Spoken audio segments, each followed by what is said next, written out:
on any subject, they're going to have some blood alcohol concentration. It's going to be some maximum, right? Assuming ideal conditions on everything, your final breath test result is going to be that, call it that blood equivalent. All right. So ideally, that line is up there. For this, we call it a 0.100 for kids. If that person blew everything in their lungs out, got to the alveolar portion, everything was at equilibrium, that would be the maximum. They could never get above that.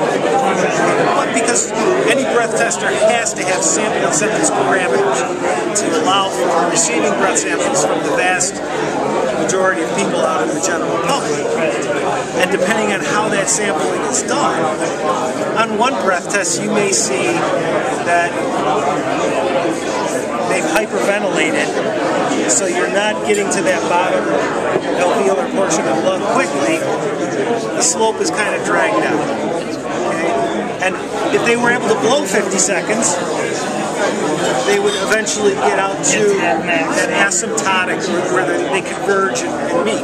You know, a normal breath sample you would expect to be something along the lines of that. And you may sample at 95%, but depending on the sampling technology and how you breathe prior to delivering the breath sample, you hold your breath, hypoventilate, and your air becomes saturated higher and higher up in the lung, you're reaching more of a curve you would expect to see on a simulator, but always reaching no higher than that top.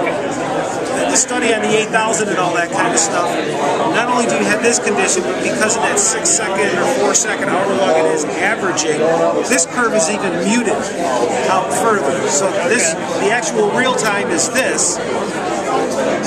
What actually appears on the display and the calculations are performed is out here. It would eventually get out there, but the slope may have been satisfied down there. So the same subject on that type of an instrument, or any instrument for that matter, you can get it to meet that slope requirement at 80% of max or 85% of max. And then the next one, fully compliant, will deliver a breath sample and it approaches this true highest reading.